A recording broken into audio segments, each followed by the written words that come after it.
Okay, fine guys, so I'm back with another video, and in this video I'll be explaining you about the three sections of the medulla oblongata. So starting off with, I'll explain that how we've divided it into three parts. We'll start off with this diagram. Imagine that this is your medulla. So basically what really happens is this, that if this is my pyramid part, this is my olive part. So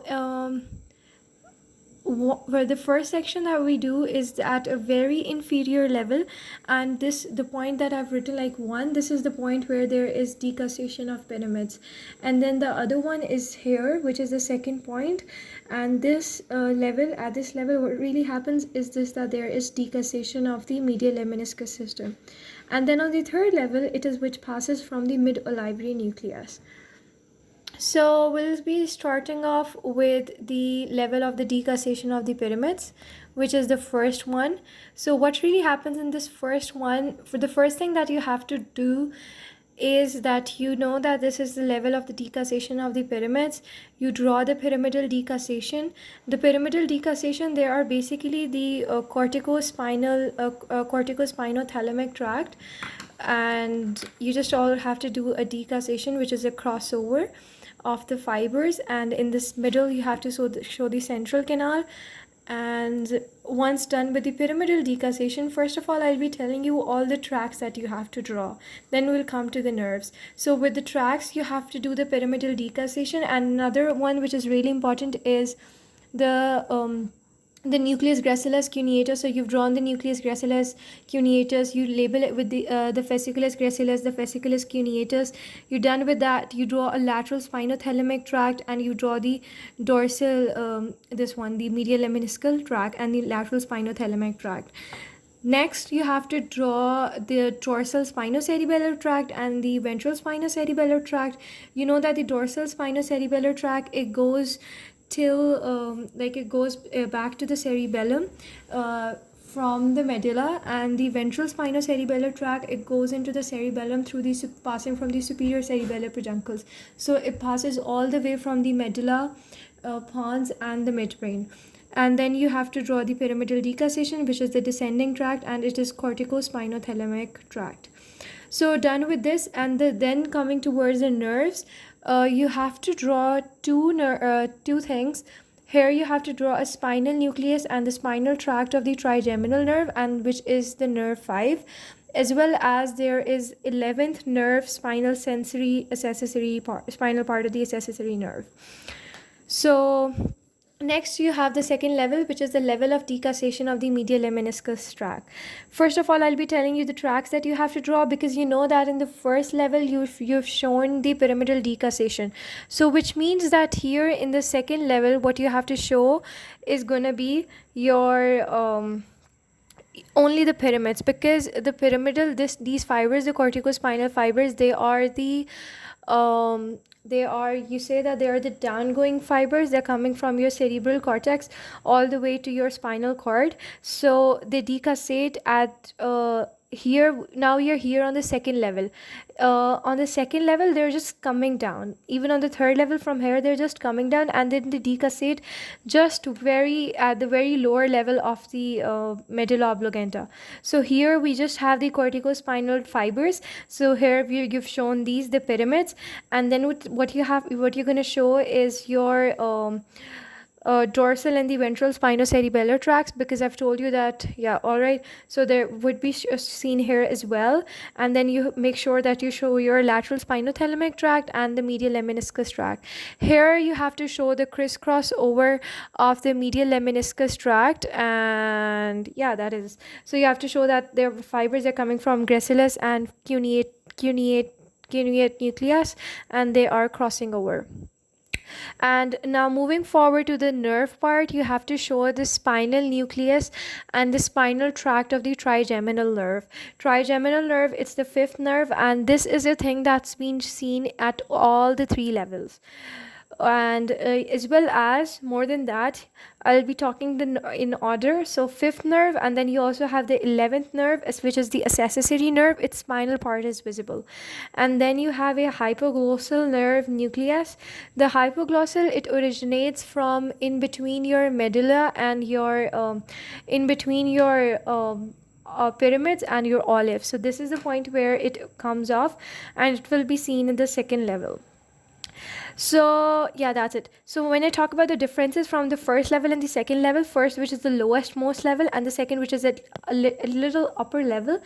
Here on the second level, you'll be seeing the hypoglossal nerve. This is the differences in the nerve, and about the tracks. On the lowest most level, there is pyramidal decussation, and on the almost like the second level, you have your decussation of the dorsal medial lemniscus tract. All right.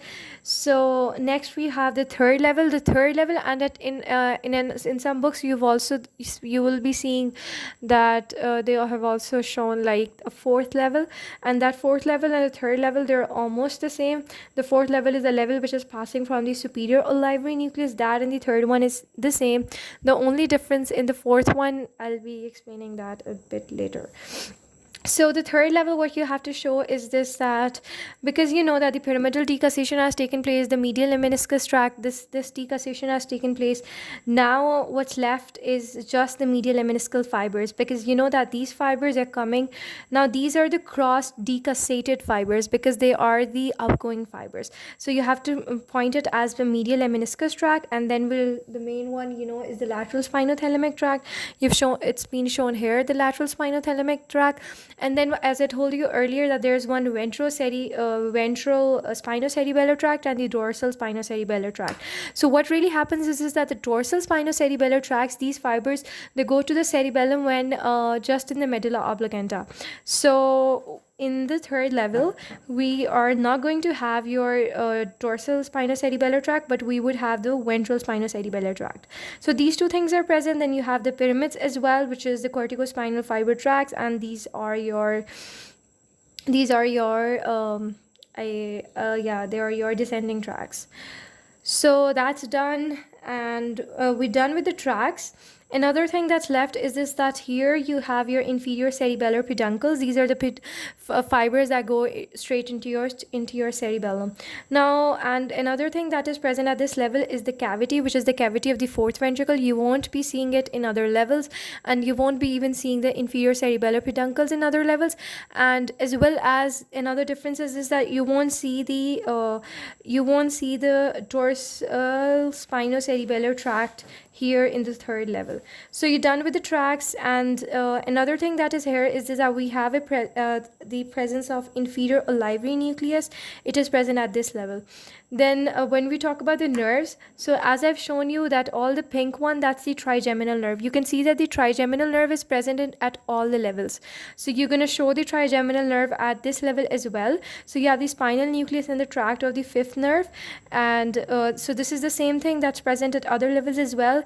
You have your hypoglossal nerve nucleus, which is shown in red. So that's also present at this level as well as in the upper level. And now what are the things that are added?